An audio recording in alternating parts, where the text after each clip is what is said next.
Hello, welcome back to my channel. Today we'll be talking about my financial goals for November. Now, I'm also going to be inputting my other life goals because why not? I wrote them all down, and naturally I would love to start these goals in January 2026 when everybody starts their new routines and everything else. But I feel like I need the extra time to save up for these things because I need all the time I can get. That's why we're going to start this now, and we're going to see if we're actually able to achieve the goals that we have set up for ourselves. This will be in regards to sticking funds, savings, investments, and things like that. Before I begin, if you're new to my channel, my name is Yvonne. I'm currently living in South Korea. I do have a lazy eye, so I am trying to focus on the camera. So if you notice my eyes wandering, that's just me. Let's go and get started. I will start off with my November goals. I actually broke this down into different categories. Let's start with our financial goals, shall we? We have spend only 300 for my wants. I did a previous video where I did a budget. My want spending is only budgeted to less than 260,000 Korean won. We're gonna try to stick to that budget. Next is invest 150,000 Korean won. I do know that I budgeted only 50,000 Korean won on my budget, but things might change where some of the leftover money that I have might be used towards my investments, so I'm pretty optimistic about this. Start a sticking fund for vacation and my Google Drive. I actually pay for 2 terabytes of Google Drive storage because I am a teacher. We use that a lot for our materials. That is around 140,000 Korean won. I always get a surprise bill in my email for this, and so I want to be more prepared for it this coming year. The earlier that I start to save for this, the better. Next is create a budget spreadsheet.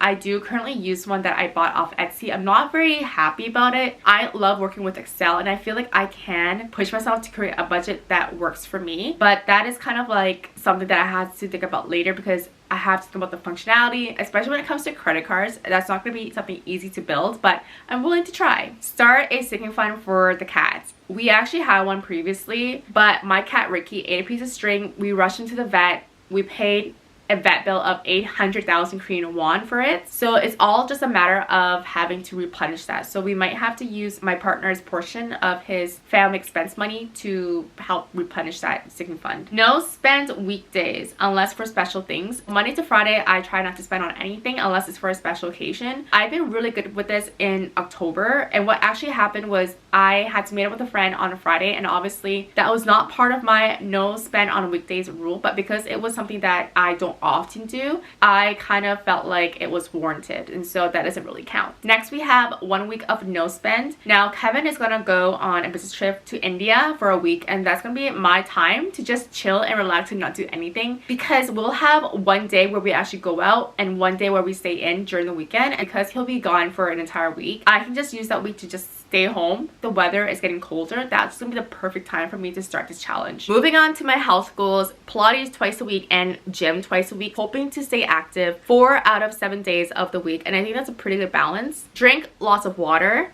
and take my multivitamins 3 times a week. I'm actually really bad at taking vitamins every single day. Giving myself the ability to just do this 3 times a week instead of every single day allows me that flexibility in case I do forget. Next is red light therapy 3 times a week. I actually bought myself a red light panel. I used to use the red LED light face mask, but they're not as powerful. They don't really do much compared to the panel. For the panel, it actually covers my entire body, so it's great for when my muscles are sore, for joint pain, as well as skincare and sleep. I've been trying to be more consistent with that because I paid like a lot of money for it. It's overall really great for your health, and so I've been trying to stay consistent, but I have been falling off a little bit, and that's why I wrote this goal in my notes. Next is home goals. I am forever trying to update our home.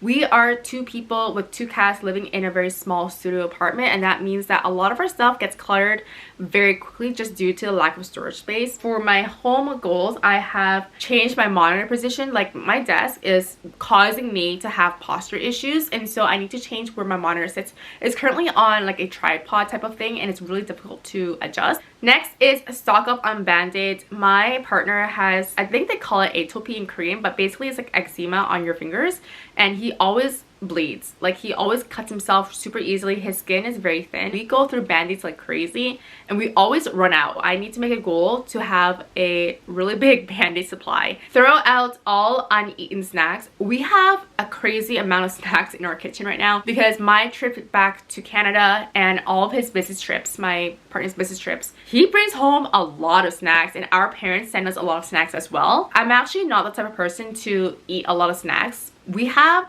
accumulated an unhealthy amount of food in our kitchen that we don't touch because it's taking up a lot of space. And again, we live in a very small apartment. I do need to clear that out because eventually things are going to expire and that's going to cause more problems for us. So might as well do it now while the weather is still cold and while I have time for it. Last thing for my house goals is just gonna be throw out things that I have been putting off throwing out. Really taking care of the home and clearing out the space so that we can have like more space to ourselves because right now it's just really cluttered. Next would be my book goals. Right behind me is a messy pile of books, and that's just because I don't have a bookshelf because I just don't have the space for it. But I'm planning to sell 3 books and hopefully read 3 more books on my TBR list. I've been really great with it. I sold 9 books last month alone, and so I'm hoping to sell more. I signed up for Kindle Unlimited and it has been really great for my reading experience and to save up a lot of space as well. The last thing that I have on my list is personal development goals, and I only have one, and that is to try out the Luminosity app. I follow this creator on TikTok called Bella Dane, and she gives suggestions on how we can improve our cognitive functioning, and one of the suggestions she made was the Luminosity app. I actually have some issues with my memory currently, and I think due to these brain games that I've been playing, it has been helping quite tremendously. I already see a big difference.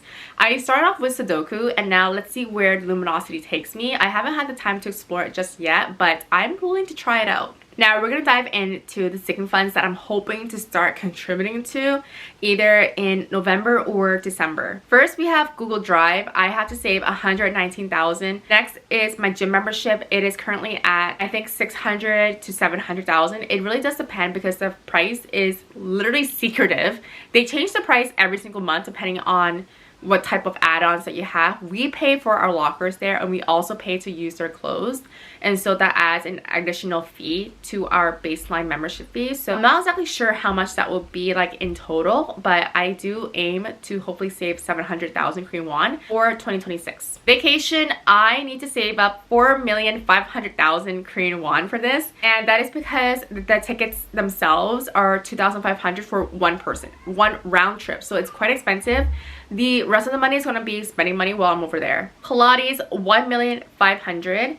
Christmas, 600. Birthdays, 600. And for my birthday, I'm also planning to save 600 as well. All right, the total amount of money that I need to save up for my sinking funds is 8,919,000 Korean won. That is crazy. The bulk of this comes from my vacation fund because going to Canada is expensive, and Canada as a country already is expensive. It's gonna be my partner's first time going to Canada, so I really want to make sure that he has the best experience. That involves having to start saving money literally like today. I think my December budget is gonna be a little bit different because that's when I have to really rethink my priorities, especially when it comes to my vacation fund. Canada is just super expensive, especially if we are planning to stay in Toronto. Hotels there are expensive. Public transportation is getting more expensive, but I do want this trip to happen and I'm super excited for it to happen. So I'm gonna definitely make that my priority in my next budget, but we'll see how this goes. Maybe I'll make an update video as to how I'm coming along with my sinking funds. Thank you so much for tuning in. I will see you guys in my next video. Bye bye.